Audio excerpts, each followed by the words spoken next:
came out from your Hydra Doom work, maybe? No, this was a Catalyst No. proposal. Okay. That was that we Catalyst. had a Okay. while ago, yeah. Okay, cool. Gotcha.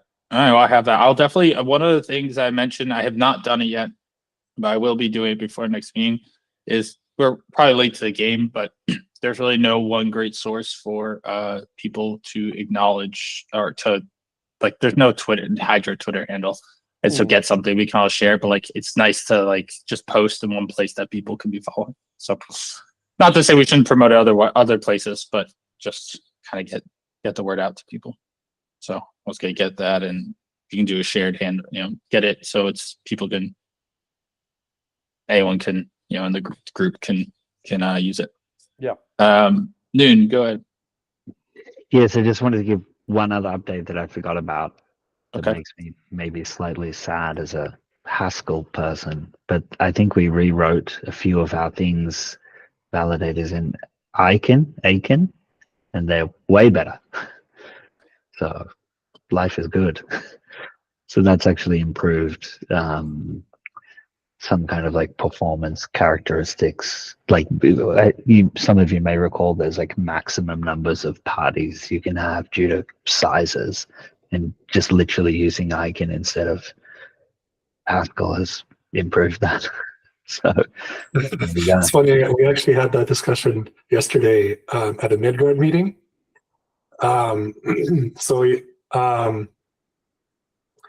Haskell is actually not out because there's the Plutarch version, like writing on-chain code, and it's actually more performant in some cases than Icon. So it's almost like a hierarchy of Plutus TX, then Icon, then Plutarch.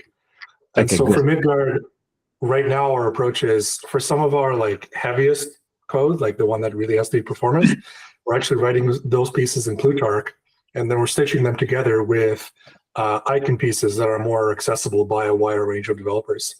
It's kind of like analogous to a Python, C, or Fortran situation. Yeah, lovely. I'm really glad that Haskell's back. It's job security. Yeah, no, Haskell remains. Yeah. Good. I loves Plutarch. Yeah, so that's all I wanted to add. All right. Very, very cool. Well, then, do you want to kind of, obviously internal conversations, what IOG is thinking about Hydra 2025, and, the group can jump in? Yeah, I think there's kind of like Prim, and I mean, I think many people are interested in this kind of like Wallety style integration, like Cardano, what's it called? Hydra in the browser, as it were. So there's like some interest in that. Obviously, we're going to get a Catalyst proposal for that in like a future round to implement Hydra in the browser. There you go. So mutual interest in the Hydra in the browser. Maybe we should chat or something about that. There are some dependencies for that to happen, though, right? Because you need to have a non-Haskell version of the Cardano ledger. Yeah, right? I mean that's why we haven't done it yet. We're waiting for Michelle to build the TypeScript Haskell ledger. Do you? Yeah, maybe it'll just compile. You never know. It might just literally compile. Well, yeah, but it would be enormous, right? Because when Haskell compiles to front end, usually it creates these enormous binaries that are just impractical to like send over to a web browser, right? I think that's one of the main reasons why you haven't had like the Haskell side help out on the browser libraries at all. Possibly, yeah. I think in my opinion, is probably worthy of doing some kind of. I mean, maybe it's been done, but it's probably worthy of doing some kind of investigation because. But yeah, to say the least, there are some dependencies in doing that kind of thing. But you're right; it's a very good dependency about the ledger. I hadn't even thought about that. Would you want the ledger, in the browser? And what's the project that someone's working on to do that? I think he says a future Pi said. Oh, go ahead, Pi. Yeah, it's just something that like we could build some cool things with, and so in the future, when we get to that point, and when there's kind of some dependencies that get resolved, we were thinking about putting in a Catalyst proposal to submit that or to build that.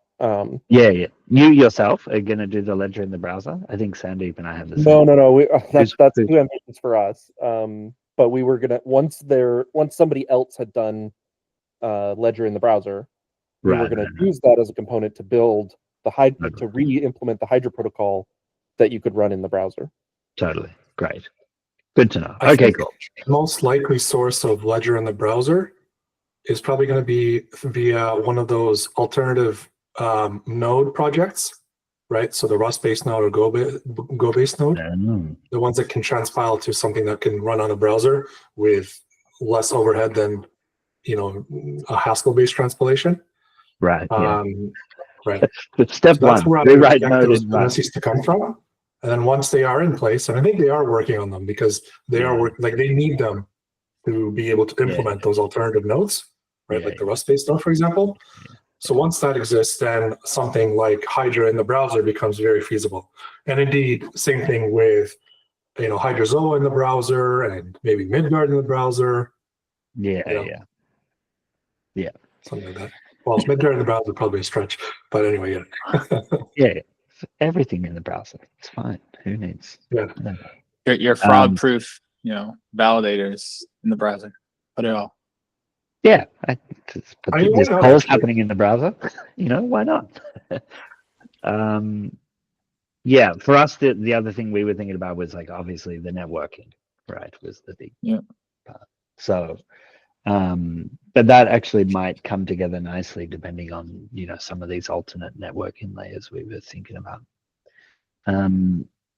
So that's one. That's one thing that was kind of on the agenda. The other thing is this idea of it's probably not a shock to any of you, but like the micropayments kind of things, and indeed specifically this kind of like fund transfer between, well, let's say Hydra heads, or, you know, more generally that exact Catalyst proposal that we've already mentioned.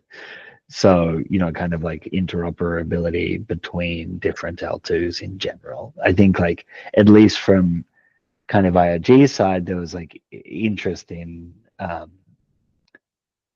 just interoperability, as it were, between Hydra heads. But of course, that other proposal, at least in my mind, kind of is just obviously more generic.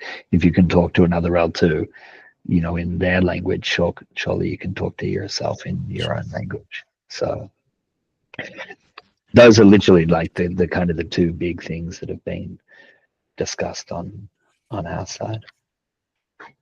The L2 interoperability is super, super exciting, especially where obviously you mentioned, right, participants, reducing your number of participants, you're increasing the number of participants is always great, but you know, 2 Hydra heads, if you're able to, everyone could literally live in their own Hydra head. And if you can create a ledger across 2 Hydra heads, like you actually don't even need to put a bunch of people on a single head. And so some of that liveliness, you know, or liveness kind of limitations go away, and it becomes really dynamic too. It's almost like you open up a connection with this person, you interact, and then you open up this, and you could even start doing a rapid, kind of like, you know, rapid clip where you're kind of interacting with lots of people at the same time. And you could even build like a Hydra head wallet where you have like, hey, your stuff that sits on the L1 and your stuff that sits on the L2. It's almost like your savings in your checking account, right? And you can like, hey, I want to just interact with a bunch of people here, and I can do it really quickly. And you just don't have to be, you know, that like, yeah, it's just really, really cool. And then like, hey, I could just go to Midgard and quickly, you know, open up a connection to Midgard right from my head across, and like take some state, you know, some subset of the Midgard ledger or like state, right? And I can say, hey, take this state of my head, you know, these pieces and UTXOs, and work across. Just Totally. I think it's really exciting. In particular, I think there's a lot of nuance there. I think so too. I know that's broad stroke. I realize that's broad strokes. I know. I agree. yeah, in particular, what I'm really focusing on with Gummy Worm, and I'm meeting with George and Phil later today actually to talk about this, is composability across the boundary. And so like the idea here is, instead of just when you're withdrawing or depositing into one of these L2s, instead of just saying, oh, send it to this address, we say, I'm thinking about, can you send it to a specific address with a datum attached? Can you create multiple outputs as part of that withdrawal? And can you mint tokens as part of that withdrawal? And when you get those three capabilities, you can really do things like, oh, I'm going to deposit liquidity into SundaySwap. And that deposit is really a deposit into the layer 2 that gets chained into the deposit into the liquidity pool. And so when you start to do things like that, you get like the user doesn't even have to know that they're interacting with the L2. Obviously, you want to tell them so that if they care, they can know. But for the most part, they're just depositing into some DApp, and they don't care that it's going into an L2. That L2 is going to support high frequency trading that earns them extra fees. And then like when I withdraw, maybe my withdrawal is a transaction that withdraws from the SundaySwap protocol into a gummy worm withdrawal, into a deposit into Midgard, into a trade or a providing that as collateral on a lending protocol. And so like, maybe there's some delay in the total settlement of that, and it takes some time to process, but the actual user interactions, it's all just a single kind of substrate. And so that's really what I'm hoping that we can achieve across all of these different L2 initiatives. Right. Well, what you're talking about so for example, for Hydra Zoa, so you mentioned two features. Basically, you want to be able to deposit into an L2 and specify the address and datum that you want to exist in on the L2's ledger. And then you want to withdraw from the L2, and you want to be able to withdraw into multiple UTXOs. And for each one, you want to set the address and datum.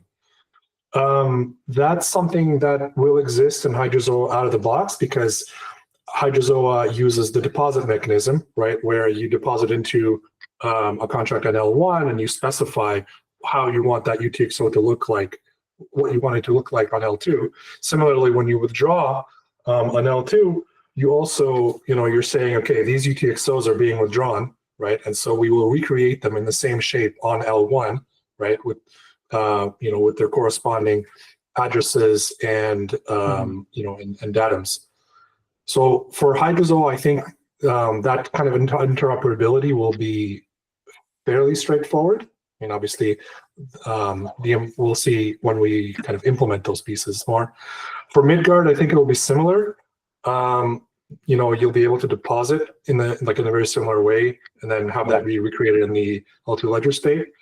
Withdrawals probably going to be similar, because you'll have a Merkle route from which you can then withdraw the UTXOs, and you'll be able to recreate those UTXOs as at the addresses and datums that you kind of need. And then I think Hydra, now that you guys are using a similar deposit-based mechanism as what was proposed for Hydra Zoa, you can do something very similar in terms of like the deposits coming in, and then the withdrawals coming out. When you have the partial fan out or whatever, you should be able to do that. Well, and I guess with your decommits as well, you should be able to recreate those UTXOs with the addresses and datums as required. So then the main piece of interoperability becomes, how do we create a common language for doing these sorts of operations, that can be understood across the different layers? Yeah, it's a good question. So like, Right. at the very least, we ourselves, like the group that is interested in interoperating with each other, could come up with a common language and then see if anyone else cares to follow. So yeah. Right.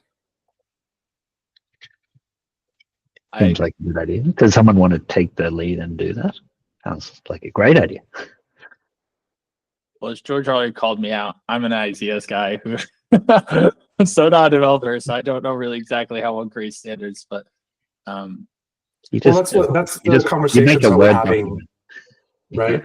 So Pi, Phil, and I, we're meeting up tomorrow. We're going to dive a little bit deeper into this, and then we're going to continue having these conversations. And then, this proposal, if it gets funded, its whole focus will be on, fleshing out this interoperability story, and maybe implementing some pieces of it as well. Not sure if that's.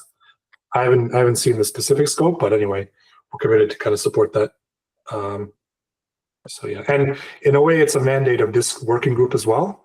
I think as the other kind of alternative Hydra, like alternative L2s to Hydra, become more fleshed out, we'll have more concrete implementations that will give us a better idea of, okay, how do we interoperate between them?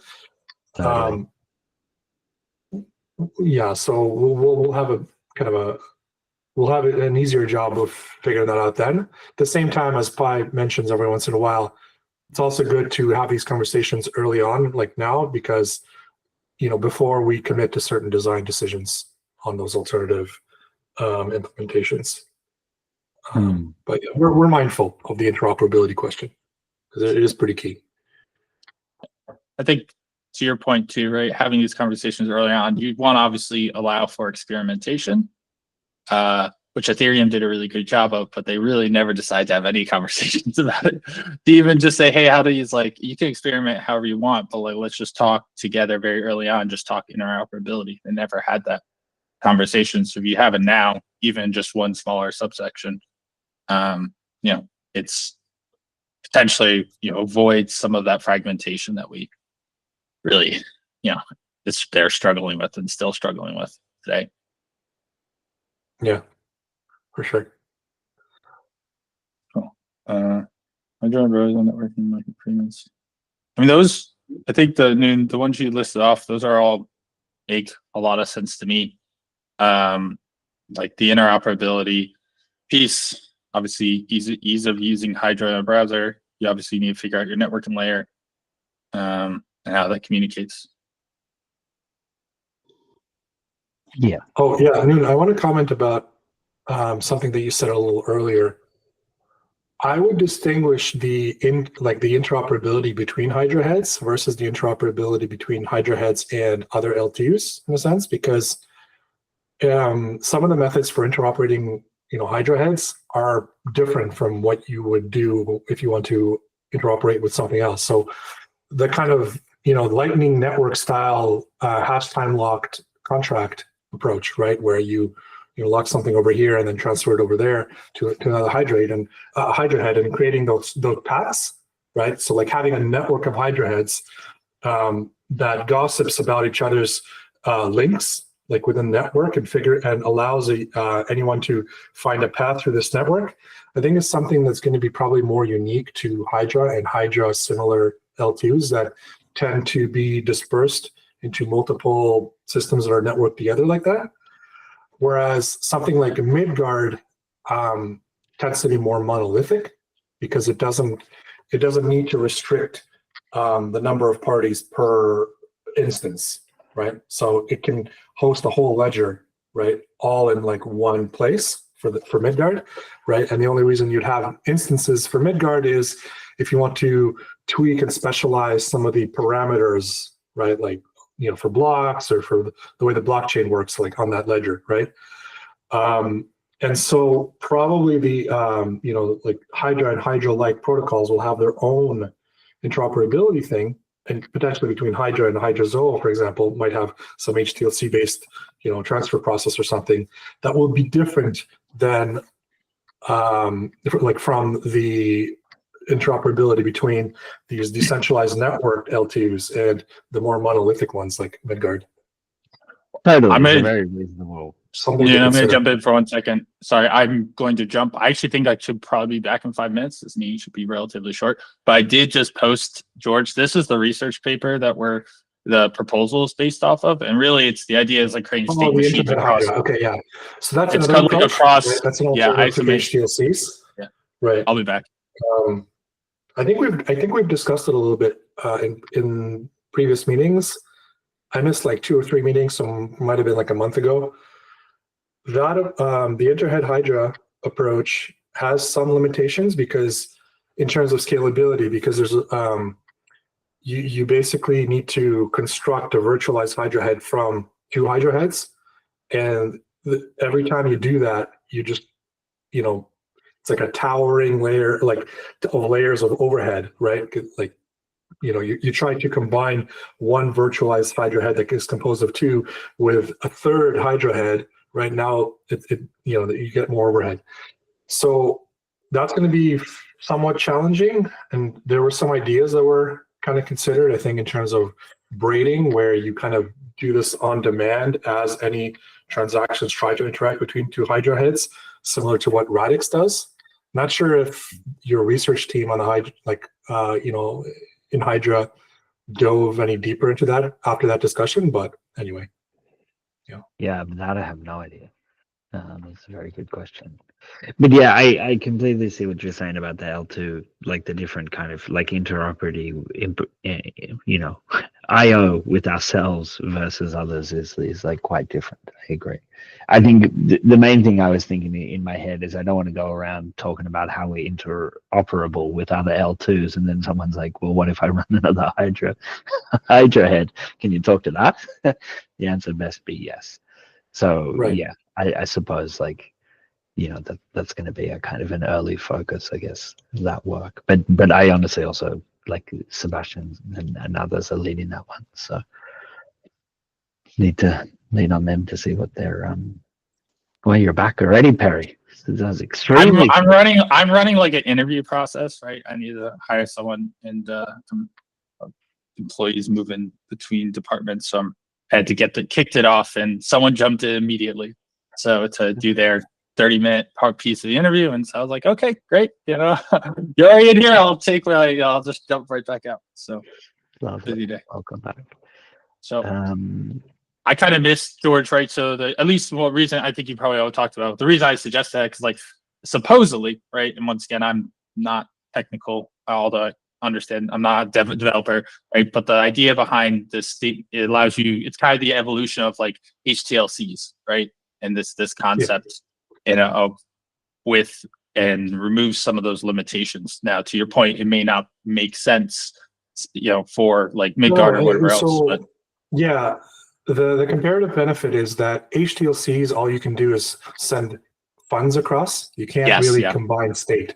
You can't have a smart contract that runs across two Hydra heads with HTLCs, right? Yep. Whereas with this interhead Hydra approach, you can actually combine state and you can run smart contracts across Hydra heads, which is a pretty sizable improvement. But the trade-off is that the way that you achieve this virtualized state across Hydra heads tends to be like it's a heavier construction, right? Yep.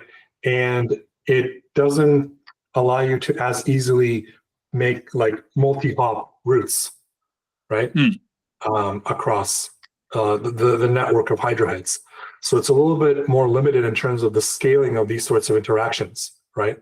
However, one way to get around that is kind of, if we can leverage this braiding idea that comes from Radix or whatever, where you can create these if you're able to quickly on demand create these interhead virtualizations for specific transactions that interact with parts of state between Hydra heads, right?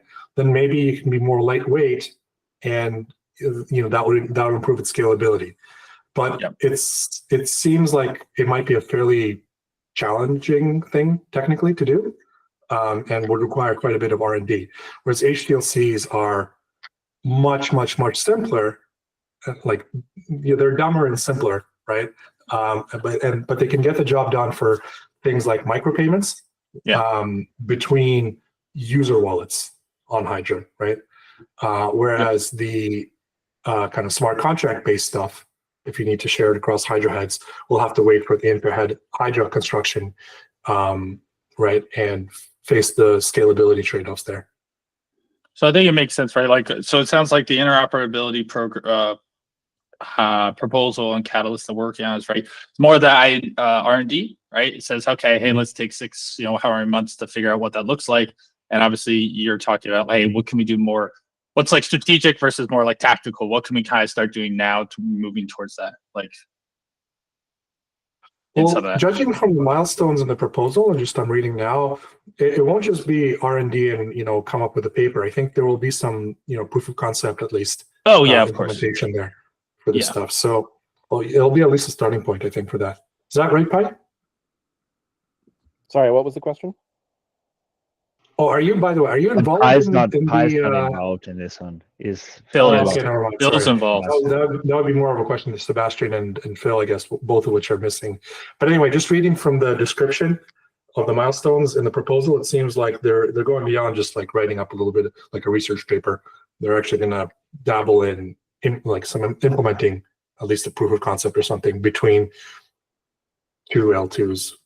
So I would say, yeah. You can imagine if somebody, at least, even I don't know Sebastian that very well, but I can imagine if he's involved, it's going to be a proof of concept rather than just a paper.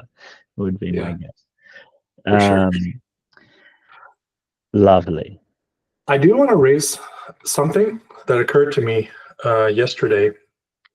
So this pertains more specifically to Hydra. Actually, it probably pertains to more L2s. So about a month or two ago, we had a discussion about phantom tokens, right? So these are tokens that are minted or burned on the L2, right? And originally the idea was that, the original approach of Hydra, and I guess currently what Hydra does is just disallow any minting or burning. And then there were some discussions about relaxing that and keeping track of these tokens as like phantom tokens somehow in the ledger, right? That's actually And then Hydra the 2 months ago when we last discussed this, we kind of resolved that issue, or we marked that issue as resolved, because we said that with the partial fan out mechanism, we would be able to, if we can distinguish the fan outable versus non-fan outable state, right? So essentially the UTXOs that don't contain any phantom tokens versus those that do, then the partial fan out process will handle this automatically for us, because the stuff that can be fanned out will be, stuff that can't will just stay in there, and then the parties can decide on how to handle it. Maybe recommit it into another Hydra head that they spin up, and then resolve those phantom tokens, burn the ones that need to be burned or something, or convert them to something that can actually be fanned out on L1, right? So one thing that occurred to me yesterday is that the interaction with that, if you allow non-ADA tokens to be deposited into the Hydra head, right? So imagine that we're running a Hydra head, and someone deposits 5 tokens of X, right, into the Hydra head. But then within the Hydra head, 4 more tokens are minted at various points in time, right? And then 3 tokens are burned. So in the end, you'll have in your ledger, say 6 tokens overall of X remaining, and they're distributed in some way among the UTXOs. The problem is that you don't know which of those X tokens come from the original ones that were actually deposited into the Hydra head versus which ones were minted or burned on the L2.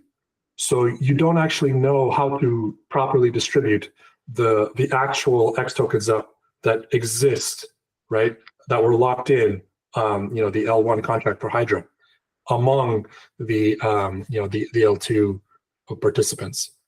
And the only way that you can resolve that is if you keep track of all the tokens that are minted or burned on the L2 kind of separately, right? So that you can resolve this, or mark them as phantom tokens and and deal with them later, kind of separately from any of the tokens that were actually deposited. So that's one way to deal with it. The other way is just don't allow any non-ADA things to be deposited into the Hydra head. Yeah. So I'm missing what the issue is. Like, what's the issue again? You're saying someone brings in. You're like, ending up with a state. So the issue with that scenario I described, right, was, let's say 5 tokens were originally placed, from L1 were deposited into the Hydra head. So those are the 5 X tokens that actually exist as far as the layer 1 is concerned, right? And suppose that the Hydra contract doesn't actually have authority to mint new X tokens on demand on layer 1, right? Because the minting policy for X tokens requires something more than what the Hydra head contract is capable of doing, right? So on the layer 2 ledger of that Hydra head, for some reason, if we allow tokens to be minted or burned freely, we have some transactions which mint some X tokens and other transactions which burn them. And let's say we end up with a state on the Hydra ledger that actually has more X tokens in total among all the UTXOs of L2 than were actually deposited originally into the Hydra head. So the question becomes, you only have 5 tokens that you can distribute on L1. Forgive me. Let me ask you. Claims from users for 8 tokens. Yes, How do you distribute the 5 tokens? But let me say to you, like, can't I just go around minting whatever? Like, we don't even need the other tokens to have this issue. Like, isn't the question just like Hydra's own minting policy? Like, couldn't I just make up unlimited ADA in Hydra as well? Like, what would be preventing me from doing that? You would make like a phantom token Hydra of follows ADA. the Cardano ledger rules, and the Cardano ledger rules disallow any minting of ADA, right? So that's like baked into the canonical ledger rules that you're reusing in Hydra. You're not modifying that rule, so you're fine in terms of like ADA not being minted, right? But if you're just copying pasting the Cardano rules without modification, those rules allow you to mint and burn other tokens without restriction. Well, not without restriction, but according to the rules of those minting policies. But maybe what I mean is, like, if I have a Hydra, like the whole thing that controls the ability of Hydra to do anything reasonable on L1 is the contract on L1. So it's not the rules of the Hydra ledger. Like, the Hydra ledger's rules just happen to agree to the L1 rules, but there's no reason that they have to. We could do whatever we want. It just would be invalid when we go back to L1. That's the real issue. Yeah, the critical issue is that the layer 2 ledger of Hydra, because right now it doesn't actually, like, it uses the same ledger rules as the L1. What you are capable of doing on L2, like via L2 transactions, not all of those states are capable of being executed by the L1, by the Hydra contract on L1. 100% agree. Right? Doesn't? And so some of the things that are restricted that you basically have to disallow on L2 if you want to, your L1 to be capable of doing that, is the minting and burning of tokens. Right? So that's kind of like a hardline restriction-based approach, saying that, okay, we're just not going to allow you to mint or burn any tokens, right, on L2. But some people, for some applications, they do actually want to be able to mint and burn tokens on L2, and they're kind of intending them to be these transient things that exist on the L2, right, that facilitate certain protocols operations, right? But they don't necessarily need them to be, found out on L1, or they need them to be resolved somehow, right? And then the result to be found out or whatever. So that's why there's an argument for phantom tokens like being allowed to exist on L2, but then we need to handle them, in a special way, is what I'm arguing, right? I think so. Doesn't also creating almost, I was saying, doesn't almost creating like a sub ledger for that set of tokens, right, is almost what you kind of need to be able to do, because you want to be able to say, hey, these tokens still exist. I just need to still know the end result. Like, it's almost a head within a head. I don't know if that really works, because then you're on your own head. You can't really interact with the rest of the, like, if you go with the one level deeper that gets more complex, you might not be able to interact. But you don't have can I just clarify one thing? Can I just clarify go one ahead. thing? I think I said this before, but maybe Sasha, you have an opinion. I was trying to just look in the code. But is it true that we prevent the minting and burning of tokens in Hydra? I'm not sure that is true. Is it, Sasha? Yeah, it is. Yeah. It is. We concretely reject any doing of that in L2. I see. Okay. I thought we just required it when the contract exits, like when we leave to L1. I think all I'm suggesting, George, is like, right, if you can set aside those 5 tokens, you almost kind of do, right, when you put it in, set aside those 5 tokens, and then almost create some representation of those 5 tokens, right? You can interact and then say, okay, well, then that interaction really is, you still can abstract away, like, hey, actually you're never really burning those 5 tokens, right? But the phantom representation can do all the stuff you want, and then you settle back to that small. And Yeah, alternative is that's just along the lines of. So yesterday when I wrote about this to Sebastian, I wasn't aware that he's on paternity leave. Anyway, I'll copy and paste the message in the GitHub issue somewhere. But anyway, I saw three options. One of them is kind of along the lines of what you suggested, Perry. Option number one is what Pi said. Basically, you need to almost have like a network ID prefix to minting policies, the same way that you have for addresses, right? Like for spending validator addresses. And that would allow you to resolve this, because then you look at any UTXO and you can distinguish the origin of any of its tokens, right? Where they were minted.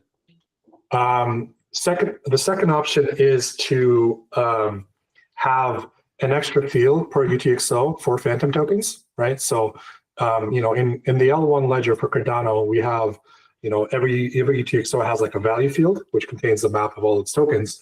If you create another field for the phantom token's value, right, then you can keep track of them that way. And the third method is to, along the lines of what you suggested, Perry, to kind of quarantine any of these UTXOs that contain phantom tokens and somehow handle their phantom tokens kind of separately, right, and make sure you're keeping track of which ones are minted or burned. I think there's two other very reasonable approaches. One, you allow minting within the head, and you just enforce that on fan out, the minted value is equal to the burned value, right? In which case, you guarantee that nothing gets to the mainnet ledger. And I think another reasonable one is just to have a minting policy that's parameterized by the signers and just actually mints the tokens, provided that a snapshot signature is given. Also, it seems interesting enough that like even validation, like because validation zones and that concept is like, right, you don't really need to worry about that one-to-one representation, right? As long as at the end it all adds up, it works out. But like, right, that's obviously brand new and some ways away, and we don't know exactly how it works. Necessarily, I would say, okay, Perry, because there's a question of provenance, right? Those 5 original tokens that were deposited, right? Let's say one of them, like, one of those tokens traces a route to the very beginning where it was deposited, and at some point it was burned. And then unrelatedly, according to the L2 ledger, another fungible copy of that same token was minted later on, right? And another user claims to have minted it and has it on the other end. Does it immediately follow that the original deposited token that was kind of burned by one user and then minted independently by another user on the L2 ledger should go to that second user, right, from the deposit? I'm not sure, right, what the answer to that question is. I think Oh yeah, go ahead. No, I was just gonna say, in my head, I kind of agree with, like, roughly, I think, with Philip, which is like, I think, like, the way I would interpret it is like you've just got to assume the L2 people can do whatever they want, right, as long as they all agree and the initial contract agrees. And so I speaking personally, I can say there's definitely a bit about this minting kind of business that I need to understand. But like naively, my feeling is like, well, as long as the kind of the original, when you open the head, you agreed with all these minting abilities, then it just remains to get agreement while you're participating in the head with your friends. And then whatever you agree is what you agree. And whatever the script can do, it can do. Is that basically, was that kind of one of your proposals, Phil? Or am I understanding this right? Yeah, that would be the proposal where you just have a minting policy that just allows this phantom minting. Okay, so does that mean that the Hydra head is not allowed, the L2 ledger is not allowed to mint any, pretend that it can mint any token at once? It can only mint the ones that are predefined at the beginning when the Hydra head was initialized, for minting policies that the Hydra head has proven that it is able to execute on the L1 as required. Is that the idea? That feels right to me, but I'm very willing to be wrong. But that's at least like how I would conceive of it. Like that feels reasonable. I think that Right. the thing that I don't quite like the idea of, if I'm understanding well, is anything that like we're trying to enforce through Hydra's own source code. You know what I mean? Like it doesn't seem to be like in the L2, like it doesn't seem worthwhile. Because someone could just edit the code and do whatever they want. Like in other words, like the only thing we can ever trust is like the L1 to enforce what we try and bring back. Like I think of it as like the only thing we can do. Absolutely, yeah. No, the L1 is the ultimate authority on what you can bring back to Yeah. L1, and there's no question about that. And I think that kind of remains fixed in this discussion. What Yeah. we're really discussing here is what is the kind of etiquette or protocol on the L2 between the participants to make sure that they never reach a state that is not fan outable, or if they do, they're able to isolate that state so that the stuff that can be fanned out is fanned out, the stuff that can't be is easily identified so that it can be set aside and resolved, by resuming a Hydra head or whatever. Because you have to keep in mind that the way the Hydra protocol works is that the head can close at any moment, right? You don't get to nicely resolve things. You crash at any point the consensus fails, right? Any one participants of the Hydra head can unilaterally say, all right, this is the last snapshot, right? You don't get to do anything else on the layer 2 protocol because no more snapshots will be multi-signed, right? So you need to be able to handle any sort of intermediate unresolved state that may include phantom tokens that the L1 contract is not capable of executing, right? And so either you restrict what you're allowed to happen on L2 and you disallow anything that is not executable by the L1 contract, right? Or you keep track of anything that isn't executable by the L1 contract separately, and have a mechanism for resuming a Hydra head and maybe resolving that state into something that can be fanned out, right? Another thought I have. Thanks for clarifying. That's that helps a lot. Another thought I have is like, ultimately, whatever happens at the L1 is really what matters the most, right? So, hey, if you burn something in L2, you don't actually need to actually really burn it. You could just mark it as like, well, it's in the trash bin, right? Things like that. And then you get to, once you're done and you say, hey, we're done, the burning of everything actually happens on L1. I'm not sure that really works. I'm thinking about that's problematic. That's problematic too, right? Yeah, I don't think that works. We've already discussed the situation. You deposited 5, but somehow you ended up with 6 in the L2 ledger, and what do you do? The converse problem also exists where you deposited 5, but one of them got burned. You're only left with 4. What do you do with this one? Does it stay locked forever? Right? Because no one has a claim to it anymore, apparently. Right? Yep. No, as I said it out loud, I was like, I don't think that works. Yeah, I mean, really, there's 2 types of token minting inside an L2, right? Token minting that we expect to be canonical and be merged into the L1. In this case, these tokens, as George said earlier, have to be predefined, right? There's no way to design a system where we can just mint arbitrary tokens because we have no idea, and there's no way to determine on the L2 whether they have the permission on the L1 to do that, which would be required to fan out. So there's those tokens which are real, and then there's these virtual tokens, right, which are just emulations of tokens and minting policies that exist in the L1. And the purpose of these is to maintain isomorphism. So for instance, if you have a DEX, right, when someone deposits liquidity, they mint liquidity tokens, right? Obviously, the layer 2 protocol isn't going to have permission to mint the actual liquidity tokens, but they need some virtual token to represent this so that the DEX state can continue to progress into L2, and then when it resolves to L1, they can actually mint the liquidity tokens and whatnot. And in this case, at the end, it makes sense to you need some sort of commitment of these of this data to the L1. Because otherwise, there's no point in even doing it in L2, right? We would just not even deal with these tokens.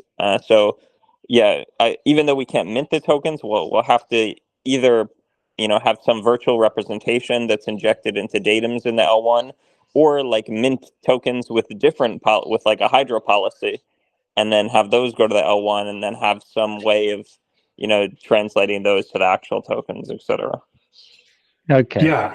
I want to elaborate a little bit on the two categories that Phil described. So the reason why tokens of the first category, the so-called real ones, have to be explicitly listed by the Hydra, or like whitelisted essentially by the Hydra head, is that the minting policy of each of these tokens has to be aware of this Hydra head, right? And in fact, has to be aware of this particular instance of the Hydra head, probably. It has to delegate authority to it to mint or burn tokens, right? And so that's why, you can really only work with a whitelist in this case, because that's the only way that which minting policies recognize your Hydra head instance. And for the second category, the reason why it has to exist is because a lot of protocols, a lot of dApps, the way that they keep track of their internal dApp state is via tokens, because UTXO datums can be forged. Yep. In the forgery sense, right? So like anyone can pretend to be, anyone can create a UTXO with a datum that happens to fit a particular type, right? But what the dApp is interested in is in the true state of the application, right? And the only way to do that for most dApps is by placing some sort of token, right, into it that the dApp itself created at some point, and it knows that there's provenance from the right to the beginning where that dApp was initialized. Right. Sorry, quick question before you go on. I wanted to ask, like, when you say whitelisting, you're saying, hey, you all need to agree, kind of almost when you're depositing funds, like that decision happens early on, right? Not even when you're depositing funds, when you create the Hydra head. So this instance, okay, right? that's what I thought. To say, okay, this Hydra head instance recognizes these tokens as tokens that can be minted or burned freely on the L2, because this Hydra head instance has delegated authority from these minting policies to be able to mint and burn tokens corresponding on L1 for any snapshot that results. The reason why I say deposit is because, right, moving towards like how Hydra Zoa does it, right, where you're just you deposit into the open head, you don't actually put anything in. So technically, you could do a deposit. Phil made a really interesting comment last week, which is almost like Plasma-esque, where he said, like, hey, it would be nice that, like, hey, if we want to, could you kind of update the rules on the L1 at a cadence when you want to, kind of through, Phil, you can kind of like, right, you were saying, hey, like, be able to essentially, I'm losing my brain here, but like it was like essentially be able to like commit back to the L1 head, or the on1 or L1 representation, and be able to state like Hydra commitments, right? Yeah, exactly. And couldn't you, if you are at that point, it'd be interesting where in mid-flight in a Hydra head, you could actually update the commitment, say, hey, now we want to whitelist this set of tokens. I don't know if that really works or there's complexity there, but like that would be an interesting way to be able to do some things on the fly, where at least you allow people to be able to update that. Dynamic operator. When we have dynamic participants, there's the possibility for having dynamic. Yeah. So I guess, I see where you're going with this. I mean, yeah, in principle, a Hydra head is just a group of people, and if they can all agree on something, they can change any of the configurations, right? Yes. So you could have a mechanism like for any of the really for any parameters that are set and defined at initialization, the Hydra head, you could in principle have some sort of a governance mechanism where the participants could agree to say, okay, from now on, these are the new values for the parameters, right? And that applies to the set of participants. You can add or remove people if the existing participants all agree. And similarly, you can change the whitelist of minting policies in the same way, right? If everyone agrees. And in order for everybody to agree, each person, if they're honest, they should probably double check that, yes, this minting policy does recognize the authority of this Hydra head instance to be able to mint its tokens, because otherwise we're kind of shooting ourselves in the foot, because if anyone mints a token, we end up with something that we can't execute. Yeah, this is, I realize we're almost out of time, so I just want to say one thing, which is like, George, are you willing to like write this up somewhere on GitHub? Yeah. So I wrote up some of the initial stuff I came to this meeting with. I sent it with a random message to Sebastian. What I'm going to do is I'm going to post that into a message on the Phantom Tokens GitHub issue, which probably needs to be reopened, right? Because it's not. I don't think it's a closed discussion. And then maybe I'll post in some of the other things that I can remember that were mentioned in this meeting, and then other people can pile on and add other things that I may have missed. So I'll do it. if That'd you be add great. that all in, I'll pull that into the notes, and so it's there, so people can easily go find your thoughts. I've always there's a lot. I know we're at time, but I would say the one thing I've always kind of laughed at, and I've somewhat flippantly, but I'm like, what's the difference between like a state channel or roll up? Like, right, it's a group of participants or like one person, and in general, like roll ups are just posting stay at a specific time versus you could take a Hydra head and start posting at a like consistent basis if you want to. It starts acting like a roll up. I understand there's a little bit more complexity to it, but like L2s we're like, well, this or we even talked about like how could you make a Hydra be like almost like a like you could spin up almost a side chain, right? Like on demand in Hydra heads and have it posting at different times, but then like turn it down. It's just like always been L2s are like always funny to me in that sense, but there's always like a lot of overlap, and but people fight over these minute details. I'm not saying they're not important, but they're Yeah, absolutely. They And actually, some of the stuff that we're discussing here with the ledgers and the phantom tokens applies to all of the L2s, right? Because all of them potentially have, the capability to represent certain things being minted or burned on their L2 state that they are not capable of executing on L1. So this is something universal. Yeah. No, lovely. It's very good, very useful. Let me ask two things before the meeting closes. Sorry, Perry, to sneak in two questions, but they're very simple. One came up around metadata. So you don't have to answer now, but would you like to send metadata when you create a Hydra head? Something to think about. More metadata maybe than what you send presently, like to help identify them or track them down or name them or whatever. And just another bit of trivia for the people here that are running Hydra, which is like, how upset would you be if we did opt-out metric collection? There's some interest in like, and that's not adding any new metrics. Like there's already metric collection that the code does. This is just like, well, maybe we could aggregate some of that up. I don't want to kind of do any. You mean for the Hydra node? Like for the Hydra nodes? Yeah. On the activity within the Hydra head? Well, I'm not. I don't want to. Don't want to freak anyone out. We're definitely not going to do like underhanded opt-out metric collection. If we do that, it will at the very least be very obvious that like metric collection is being added, something like that. But it was just a topic brought up in the kind of idea of like, well, it would be cool to know a bit more about what people are doing and like what the usage looks like. So that's just a thought, and just whether people would be annoyed about that. Maybe it's relevant to get details. Anyone who deploys can just change it to whatever they want. So I'm totally in favor of that. I think it's a good idea. More data is good. Yeah. You could also make it modular, like granular too, right? You could just say, "Hey, I want to do these sets of data." I don't know if people really care which data they like allow you to track, but it's captured. Yeah, you could probably say, "Hey, out of these variables." Yeah, we'd make it very clear. And honestly, the only thing it's for is for the Hydra Explorer. So it's not for anything like secret. It would just be things that are fun to show on the Hydra Explorer. So that would be the only idea. But not to worry, there will be plenty of notice if something like that is actually turns out to be enabled by default. But at the very least, I think you're all aware that there are metrics presently collected that you yourselves can view at certain endpoints on the Hydra node. So I'm just literally talking about those. Me, myself, I actually haven't looked at them, so I don't even know what they are. But there's some there. So those are the only topics if you want to send thoughts about metadata and metrics. Okay, cool. I'll let that in. Noon, could you send a copy of this video? I guess I don't know how permission wise of how I did updated notes for last one. I just don't know how to edit the working group, and I don't know if you've accessed or if I can get some level of permissions, because I can write up the notes and you want to send me your notes to the GitHub repository for the working group? I don't know if I do. Yeah, let me pull it up right now. You should just be able to do a pull request.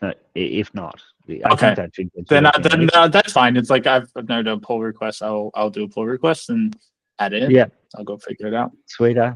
Thanks, Barry. Thanks for running the meeting. Yeah, and I'll post my my comment on the phantom tokens issue about within 2 hours, I think. So Yeah, cool. I found it here. I saw Sebastian closed it last year, so I don't know.